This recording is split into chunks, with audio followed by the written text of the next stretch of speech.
नमस्कार, welcome to edu शक्ति vision. एडुटेरिया 7500 book का आज हम लोग 96 नंबर सेट करेंगे, 96 नंबर सेट।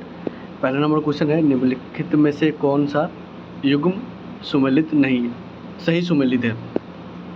तो मौलाना अबुल कलाम आज़ाद, अल हिलाल, ये बिल्कुल सही है। एनी बेसेंट का था यंग इंडिया नहीं था, ये था न्यू इंडिया। अली बंधु का कौन सा था? अली बंधु का था, एक तो कॉमरेड था, कॉमरेड आता था इंग्लिश में, और दूसरा था हमदर्द, ये आता था उर्दू में। महात्मा गांधी का जो बुक है, जो पत्रिकाएं हैं, ये है यंग इंडिया और हरिजन, यंग इंडिया और हरिजन। तो इसमें एक ही सुमेलित है, option number A, Maulana Abul Kalam Azad, और उनका जो पत्रिका था उसका नाम था अल हिलाल। दूसरा नंबर क्वेश्चन है कि व्यक्तिगत सत्याग्रह के प्रथम एवं द्वितीय सत्याग्रही के जोड़ों का चयन करें। तो जो प्रथम सत्याग्रही थे वो थे आचार्य विनोबा भावे, और दूसरे जो सत्याग्रही थे ये थे जवाहरलाल नेहरू। तो ऑप्शन नंबर हो जाएगा बी। स्थापना के 50 वर्ष पूरे होने पर भारतीय राष्ट्रीय कांग्रेस का इतिहास लिखने वाला आधिकारिक इतिहासकार कौन था? ये था Pattabhi Sitaramayya, option number D. निम्न में से कौन एक उग्र विचारधारा के समर्थक माने जाते थे? तो लाल, बाल और पाल, ये तीनों उग्र विचारधारा के माने जाते थे। तो इसमें बिपिन चंद्र पाल थे, ऑप्शन नंबर सी। किस मुगल शासक के काल में मनसब व्यवस्था का क्रमिक विकास हुआ? तो मनसब व्यवस्था आया कब था? ये था 1571 में। तो 1571 में किसके समय? अकबर के समय, ऑप्शन नंबर ए। सिविल सेवाओं के चयन के लिए खुली प्रतियोगिता परीक्षा का आरंभ किस चार्टर्ड अधिनियम के तहत किया गया था? ये किया गया था 1853 के अधिनियम के तहत, ऑप्शन नंबर बी। और ये कंपनी का अंतिम अधिनियम था, चार्टर अधिनियम, क्योंकि इसके बाद एक क्रांति होता है 1857 का क्रांति, और उसके बाद कंपनी का शासन खत्म हो जाता है और वहाँ पे महारानी डायरेक्ट शासन करती है। और इसी अधिनियम में एक और चीज़ हुआ था, लेजिस्लेटिव के एग्जीक्यूटिव से अलग कर दिया गया था। अगला क्वेश्चन है, निम्नलिखित यूरोपियों में से कौन सा एक स्वतंत्रतापूर्ण भारत में व्यापारी के रूप में सबसे अंत में आया था? तो अगर क्रम देखेंगे तो क्रम है कि अगर पुर्तगाल को देखेंगे तो 1498 में वास्को डी गामा आया था। उसके बाद डच आया था 1602 में। ब्रिटिश ईस्ट इंडिया कंपनी का स्थापना हुआ था 1600 में, और डेनिश का हुआ था 1616 में। उसके बाद फ्रांसीसी का कब हुआ था? फ्रांसीसी का हुआ था 1664 में। तीन सभी में से सबसे लास्ट में जो आया वो है फ्रांसीसी, ऑप्शन नंबर बी। आधुनिक भारत के निम्नलिखित संस्थाओं एवं संस्थापकों में कौन सा सुमेलित नहीं है? तो सुमेलित कौन सा नहीं है? The servant of India society, Gopal Kesari Gokhale, ये सुमेलित है। The Indian women's association, Annie Besant. Seva Sadan, MG. Ranade. तो सेवा सदन जो है ये है बहराम जी का, और ये किए थे 1908 में। ब्राह्मण समाज, राजा राम मोहन राय, ये सभी सही है, ऑप्शन नंबर सी गलत है। ब्रिटिश भारत की सेना ने धार्मिक आधार पर सबसे पहले किस वर्ष सरकार के आदेश का विरोध किया था? तो सेना ने सबसे पहली बार धार्मिक आधार पर विरोध कब किया था? ये किया था 1824 में। और इस समय हो क्या रहा था? इस समय हो रहा था वर्मा युद्ध, प्रथम वर्मा युद्ध हो रहा था। और इसमें ऑर्डर दिया गया था कि समुद्र पार करना है और काला पानी जाना है। और उस समय क्या होता था कि समुद्र पार करना जो है ये वर्जित माना जाता था धार्मिक रूप से। तो उसी समय ये पहली बार विरोध किया गया था 1824 में, धार्मिक आधार पर सेना द्वारा। 10वां नंबर क्वेश्चन है, किस वायसराय ने गांधी जी को वन मैन बाउंड्री फोर्स कहकर संबोधित किया था? ये किया था माउंटबेटन ने, ऑप्शन नंबर डी। गुप्त शासक ने निर्मित दशावतार मंदिर किस देवता को समर्पित है? तो दशावतार मंदिर में विष्णु के दशावतार का मंदिर भी वर्णन किया गया, तो ऑप्शन नंबर बी हो जाएगा। निष्काम कर्म का सिद्धांत सर्वप्रथम किसने प्रतिपादित किया? निष्काम कर्म का सिद्धांत सबसे पहले किसमें प्रतिपादित किया गया था? तो ये किया गया था ईशोपनिषद में, ऑप्शन नंबर सी। ईशोपनिषद में निष्काम कर्म का सिद्धांत सर्वप्रथम प्रतिपादित किया गया था? मुंडको उपनिषद से हम लोग क्या लिए थे? तो सत्यमेव जयते जो है मुंडको उपनिषद से लिए थे हम लोग। गुप्त काल में सर्वाधिक अभिलेख किस शासक के मिलते हैं? तो ये मिलते हैं कुमारगुप्त का। 13 नंबर क्वेश्चन का हो जाएगा कुमारगुप्त प्रथम। निम्नलिखित में से किस स्थल में मानव कंकाल के साथ कुत्ते का कंकाल भी सावधान से प्राप्त हुआ है? तो ये हुआ था बुर्जहोम से, और बुर्जहोम कहाँ है? एक जम्मू कश्मीर में है।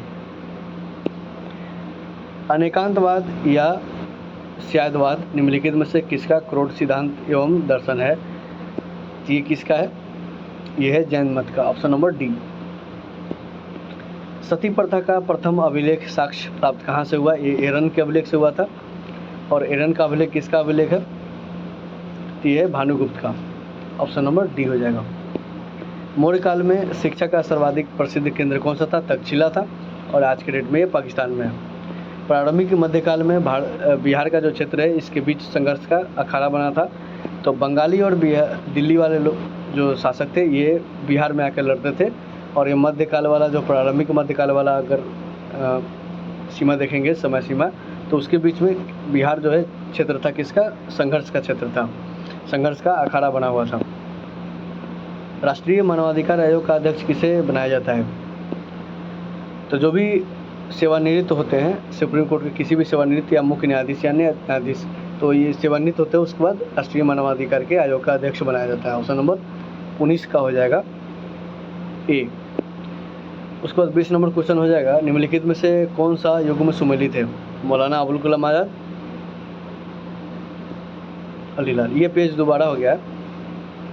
20 नंबर क्वेश्चन है ये इधर कि नीचे दिए गए कथनों में से कौन सा कथन सही है? 1948 में पहली लोकसभा गठन हुआ था, 1947 में पहली लोकसभा गठन हुआ था, 52 में पहली लोकसभा गठन हुआ था, या 50 में हुआ था? तो पहला जो इलेक्शन हुआ था 51 से 52 के बीच में हुआ था, और 52 में पहली लोकसभा को गठन हुआ था। ऑप्शन नंबर सी हो जाएगा। भारत में महान्यायवादी के संबंध में निम्नलिखित में से कौन सा कथन गलत है? तो अनुच्छेद 76 जो है महान्यायाधीश से संबंधित है। उच्चतम न्यायालय के न्यायाधीश होने का योग्यता होनी चाहिए। भारतीय सरकार का प्रथम विधि अधिकारी होता है, और सांसद की कार्यवाही में भाग ले सकते हैं, वोट दे सकते हैं। तो वोट नहीं दे सकते, भाग ले सकते हैं, तो ऑप्शन नंबर डी गलत है।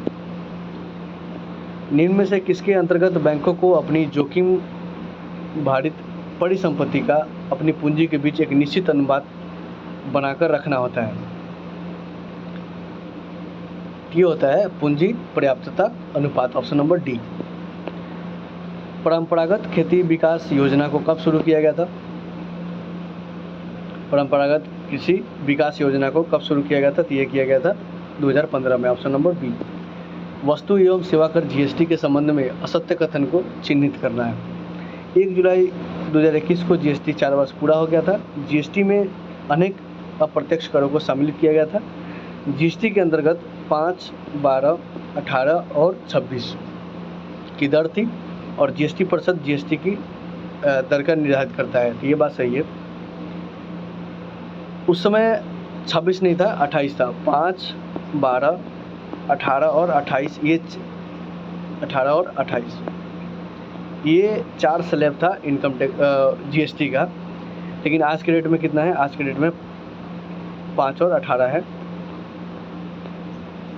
तो ये गलत है, ऑप्शन नंबर सी गलत है, बाकी चारों सही है, बाकी तीनों सही है। भारत की वैसी नदी जो हिमालय की सभी श्रृंखला को काटती है वो है सतलज नदी, ऑप्शन नंबर बी।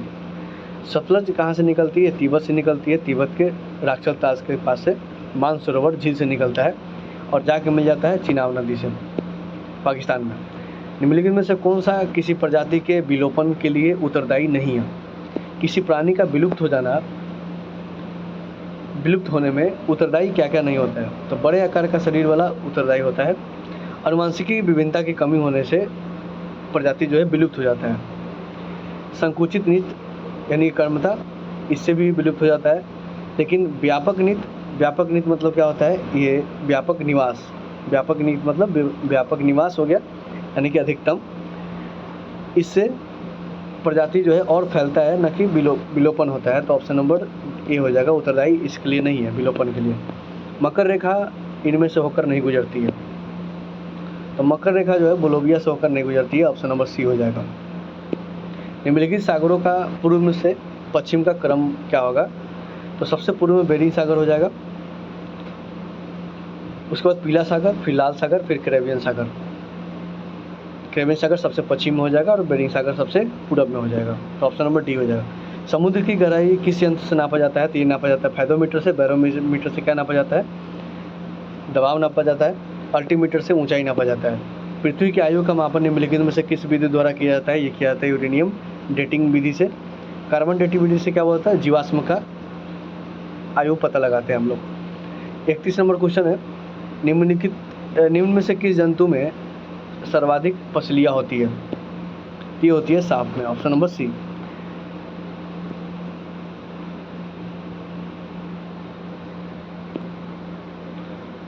अगला क्वेश्चन है कि लाई डिटेक्टर उपकरण को डैश के रूप में भी जाना जाता है।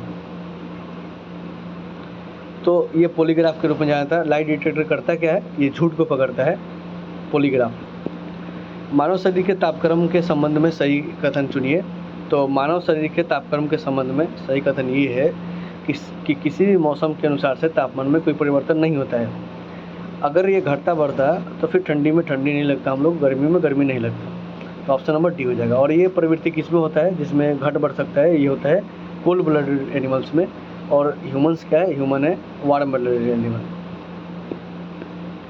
रक्त में ऑक्सीजन की सांद्रता की कमी आने पर श्वसन की गति क्या होता है? तेज हो जाता है।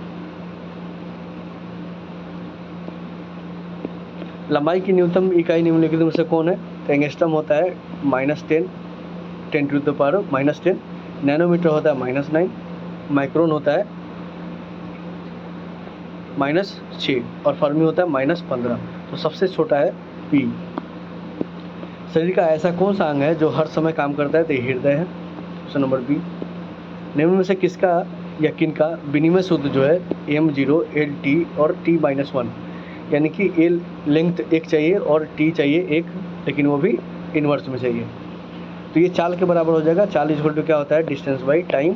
तो D में 1 लेंथ हो जाएगा और T में 1 लेंथ हो जाएगा, लेकिन -1 में रहेगा। श्वसन के दौरान वायु के गमन का सही क्रम क्या होता है? तो श्वसन के दौरान सबसे लास्ट में ब्रोंकाई और ब्रोंकलस में जाता है, उसके बाद अलवेली में पहुंच जाता है, उसके पहले ट्रैकिया और नासामार्ग होता है। तो ऑप्शन नंबर बी इसका सही आंसर हो जाएगा।